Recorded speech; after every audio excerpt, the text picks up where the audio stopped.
पेयजल के विषय पे मेरे विचार रखने की अनुमति दी, जिसके लिए आपको धन्यवाद। समय है 5 मिनट, तो मेरे विचार भी संक्षिप्त में है। हम सब मानते हैं कि जो स्थिति है ये गंभीर स्थिति है, और क्योंकि ये एक मूलभूत सुविधा है तो इसमें कोई पक्ष विपक्ष तो नहीं है, और मानवता के कारण हमारा सबका फर्ज बनता है कि हम सभी के पास पेयजल पहुंचाएं।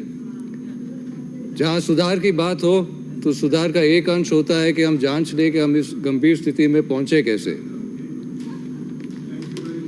अगर हम सबसे पहले हमको तय करना होगा कि सिर्फ पेयजल की बात अकेले नहीं हो सकती है। पेयजल से जुड़ा हुआ है भूजल, पर्यावरण, पोल्यूशन और प्रकृति के कायदे।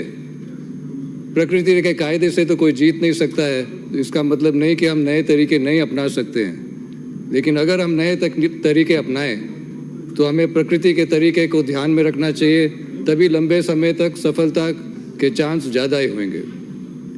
दूसरी बात यह भी उचित होगी कि अगर हम पिछले 60-75 साल देखें, क्योंकि सबसे ज़्यादा बदलाव, सबसे ज़्यादा चेंज इस समय में हुआ है। आप दक्षिण मेवाड़, दक्षिण राजस्थान को देखें तो वहाँ जगह जगह पर तालाब थे, छोटे तालाब, बड़े तालाब, कुएं थे, कुंड थे, बावड़ियाँ थी। उस समय हाँ, घर तक पहुँचाने की सुविधा नहीं थी जल की, लेकिन उस समय जल पर्याप्त था, तकनीक नहीं। आज तकनीक का दावा है, लेकिन उसी क्षेत्र में जल नहीं। करीब 60-75 साल ये भी दौर शुरू हुआ नवीनीकरण का, कि सब कुछ जो पुराना था, अच्छा या बुरा, उसको नकारा गया, और साथ ही में नकारे गए प्रकृति के कायदे और जो पुराने पानी भराव के और पानी एकत्र करने के तरीके। काफ़ी हद तक जनसंख्या जो बढ़ी है उस पर दोष दिया जाता है ये पेयजल के संकट के लिए, लेकिन यह एक अधूरा सच है, क्योंकि जब भी शहर बढ़ने लगे तो जो शहर में बावड़ियाँ थी, उन बावड़ियाँ को भर के कई बार उनके ऊपर इमारतें बन गई।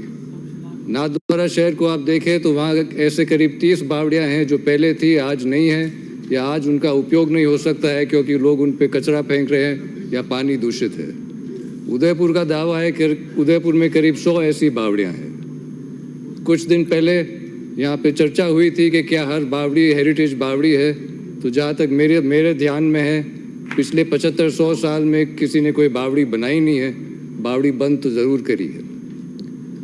तालाबों की बात देखें, बड़े तालाब हो, छोटे तालाब हो, 75-60 साल पहले कितने तालाब थे और आज कितने रह गए हैं और उनकी क्या दुर्दशा है।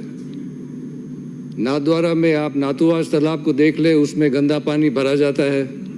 नाथुवास तालाब की पाल में जो निकासी थी, वो निकासी टूट गई, खराब हो गई, मरम्मत करने के बजाय उसको चुना दिया गया। तो अब ये तालाब है जिसमें कोई निकासी नहीं है और गंदा पानी भरा जाता है। समय समय लोगों के घर पे गंदा पानी जाता है, और जो पानी का भराव का क्षेत्र है वहाँ लोग रहने लगे हैं। नाथद्वारा के दूसरे तालाब भी दूषित हैं। आप भले रेल मगरा देख लो, वहाँ और भी दूषित है। आप खमनौर को देख लो, वहाँ तालाब है लेकिन पानी का सही उपयोग नहीं हो रहा है। उदयपुर भी देखें तो उदयपुर जाना जाता है वेनिस ऑफ द ईस्ट, लेकिन जो वेनिस शहर की जो सुंदरता है, जो उदयपुर ज़्यादा सुंदर था, वो सुंदरता तो हम कायम नहीं रख पाए, लेकिन जो वेनिस का गंदा पानी है वैसा गंदा पानी उदयपुर में ज़रूर ले आए। जब से उदयपुर बसा है तो उदयपुर के पश्चिम क्षेत्र में कभी कोई निर्माण नहीं हुआ है, क्योंकि पानी का हवाक उसी तरफ से होता है। लेकिन पिछले 2-3 दशक से वहाँ पे भी निर्माण होने लगा है। ग्रीन बेल्ट है, फॉरेस्ट लैंड है, साथ में होटलें भी है। और जहाँ सरकार को एक उदाहरण पेश करना चाहिए, वह उदयपुर शहर में ग्रीन बेल्ट में उन्होंने एक मगरा काट के, पेड़ काट के एक पानी की टंकी बनाई है, और पानी की टंकी के साथ में उन्होंने एक बड़ी इमारत भी बनाई है।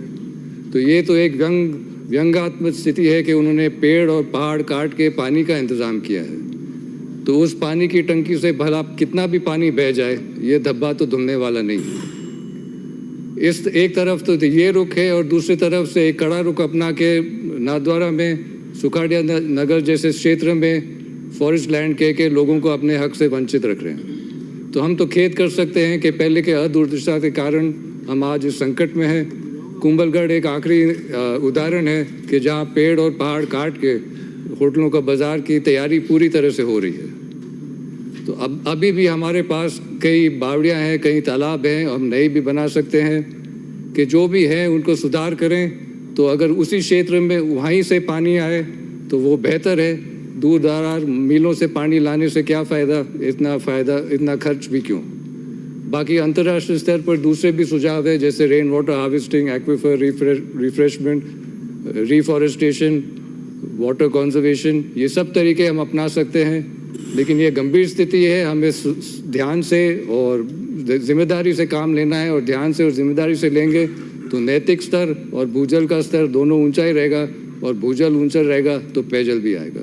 आपको धन्यवाद मुझे मौका देने के लिए। श्री मनोज मेघवाल। धन्यवाद सभापति महोदय, आपने बोलने का